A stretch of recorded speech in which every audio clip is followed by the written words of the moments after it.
l'âge de l'Antéchrist, du martyre, de l'enlèvement et du royaume millénaire arrive-t-il? 2. Paul Sejong.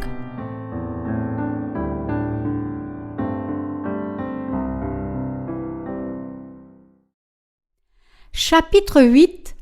Les trompettes qui annoncent les 7 fléaux. Apocalypse 8, 1, 13. Quand il ouvrit le 7e sceau, il y eut dans le ciel un silence d'environ une demi-heure. Et je vis les 7 anges qui se tiennent devant Dieu, et 7 trompettes leur furent données. Et un autre ange vint, et il se tint sur l'autel, ayant un encensoir d'or. On lui donna beaucoup de parfums, afin qu'il les offrît avec les prières de tous les saints sur l'autel d'or qui est devant le trône. La fumée des parfums monta avec les prières des saints de la main de l'ange devant Dieu. Et l'ange prit l'encensoir, le remplit du feu de l'autel et le jeta sur la terre. Et il y eut des voix, des tonnerres, des éclairs et un tremblement de terre. Et les 7 anges qui avaient les 7 trompettes se préparèrent à en sonner. Le premier sonna de la trompette. Et il y eut de la grêle et du feu mêlé de sang qui furent jetés sur la terre, et le tiers de la terre fut brûlé, et le tiers des arbres fut brûlé, et toute herbe verte fut brûlée.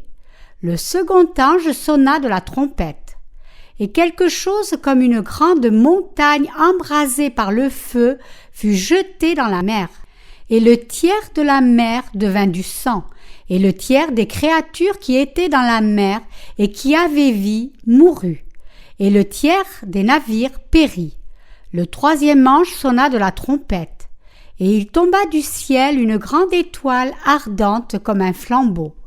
Et elle tomba sur le tiers des fleuves et sur les sources des eaux. Le nom de cette étoile est absinthe.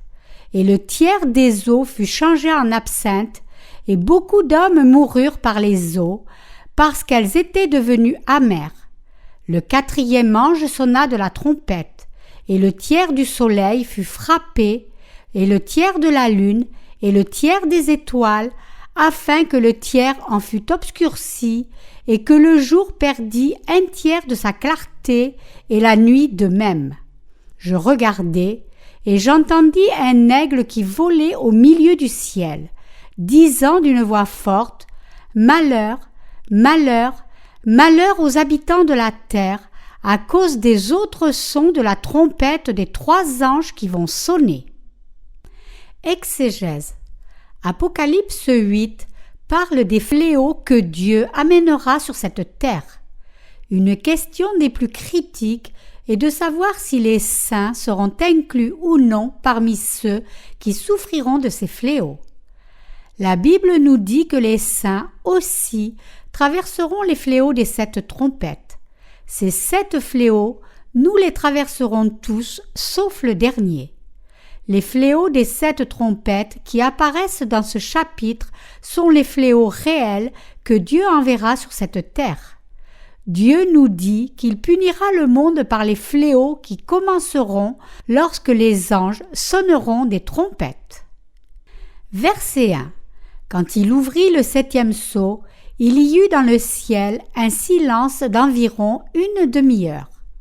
Ceci se réfère au calme juste avant que la colère de Dieu soit déversée sur l'humanité.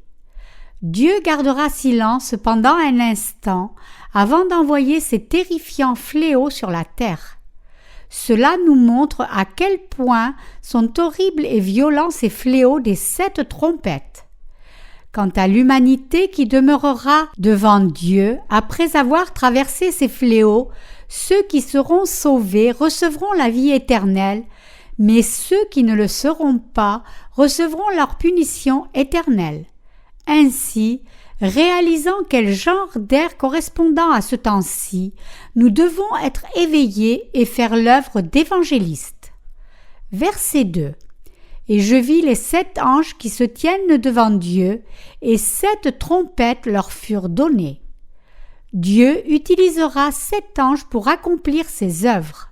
Mais n'oublions pas que dans l'ère actuelle, Dieu œuvre à travers les justes qui croient en la parole de l'évangile de l'eau et de l'esprit. Verset 3. Et un autre ange vint, et il se tint sur l'autel, ayant un encensoir d'or. On lui donna beaucoup de parfums, afin qu'il les offrît avec les prières de tous les saints sur l'autel d'or qui est devant le trône. Cela nous montre que Dieu, ayant entendu les prières des saints, offertes du milieu de leur persécution et de leur tribulation par Satan et ses disciples, enverra tous ces fléaux sur la terre. L'encensoir d'or se réfère ici aux prières de tous les saints, signifiant que tout comme leurs prières sont envoyées à Dieu, toutes ses œuvres seront accomplies. Dieu œuvre en entendant les prières des saints. Verset 4. La fumée des parfums monta avec les prières des saints de la main de l'ange devant Dieu. Cela montre à quel point l'Antéchrist tourmentera les saints sur cette terre. À cause des tribulations de la fin des temps, les saints prieront Dieu de chasser l'Antéchrist, de permettre aux tribulations de se terminer rapidement et de montrer à leurs meurtriers combien sera violente la colère de Dieu pour eux. Ce verset montre que Dieu recevra toutes les prières des saints. Ayant reçu ces prières des saints, Dieu commencera à juger l'Antéchrist et ses disciples avec les fléaux des 7 trompettes et des 7 coupes. Le jugement de Dieu sur l'Antéchrist et ses disciples est sa réponse finale aux prières des saints. Versets 5 et 6. Et l'ange prit l'encensoir, le remplit du feu de l'autel et le jeta sur la terre. Et il y eut des voix, des tonnerres, des éclairs et un tremblement de terre. Et les 7 anges qui avaient les 7 trompettes se préparèrent à en sonner.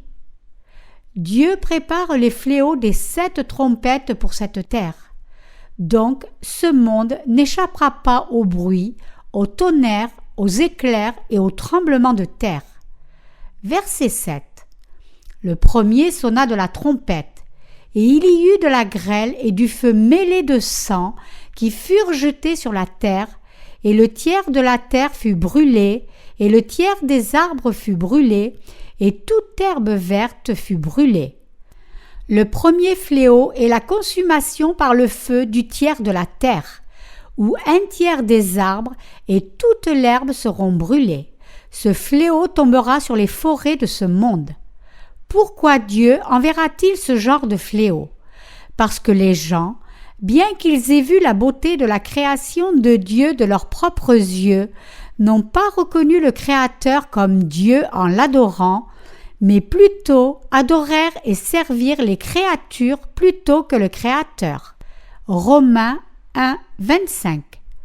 Dieu enverra donc les fléaux des 7 trompettes à ceux qui ne donnent pas gloire à Dieu, mais demeurent plutôt contre lui. Versets 8 et 9.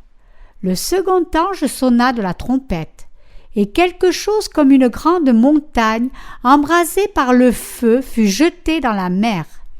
Et le tiers de la mer devint du sang, et le tiers des créatures qui étaient dans la mer et qui avaient vie mourut, et le tiers des navires périt. Le fléau de la seconde trompette est l'écrasement d'une étoile sur la terre. Cet astéroïde tombera dans la mer et transformera en sang le tiers de la mer, tuant le tiers des créatures vivantes de la mer et détruisant le tiers des navires. À travers la nature créée par Dieu, l'humanité a reçu beaucoup de bénédictions. Mais plutôt que de remercier Dieu pour les bénédictions de la nature, ils sont devenus arrogants et se sont tournés contre Dieu. Le deuxième fléau les punit pour ce péché. Verset 10. Le troisième ange sonna de la trompette, et il tomba du ciel une grande étoile ardente comme un flambeau, et elle tomba sur le tiers des fleuves et sur les sources des eaux. pourquoi Dieu permettra-t-il que l'astéroïde tombe sur le tiers des rivières et des ruisseaux? Parce que l'humanité, même si elle vit grâce au Seigneur qui est l'hôte de la vie, ne l'a pas adoré ni remercié, mais a plutôt dédaigné ce Seigneur de la vie. Verset 11.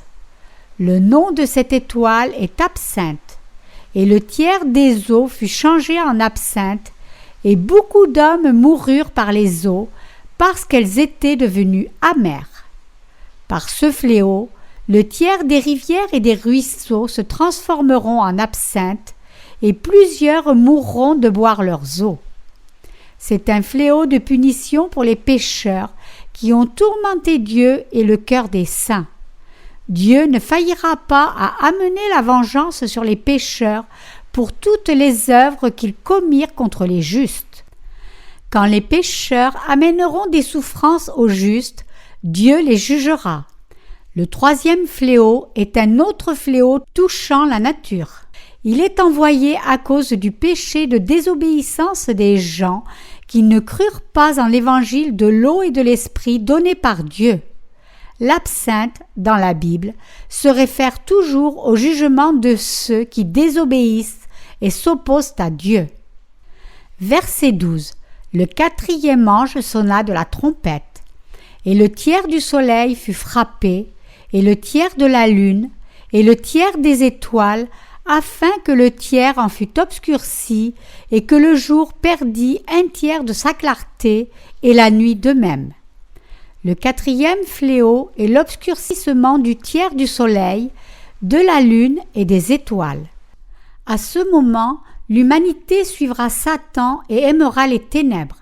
Ils n'auront pas aimé la lumière du salut amenée par l'évangile de l'eau et de l'esprit donné par Jésus-Christ. Ainsi, pour leur enseigner à quel point est vraiment terrifiant et maudit ce monde de ténèbres, Dieu leur amènera ce fléau des ténèbres. Ce fléau sert aussi à démontrer combien est violente la colère de Dieu envers leurs péchés consistant à détester Jésus-Christ et à aimer les ténèbres. Comme résultat, le tiers du soleil, de la lune et des étoiles de ce monde perdront de leur lumière et seront enténébrés. Verset 13. Je regardai et j'entendis un aigle qui volait au milieu du ciel, disant d'une voix forte: Malheur, malheur, malheur aux habitants de la terre, à cause des autres sons de la trompette des 3 anges qui vont sonner. Ce verset nous dit qu'il y a encore 3 autres malheurs à venir sur tous ceux qui vivent sur cette terre. Ainsi, tous les pécheurs et tous ceux qui sont contre Dieu doivent être délivrés de leurs péchés en croyant en l'évangile de l'eau et de l'esprit aussi vite que possible.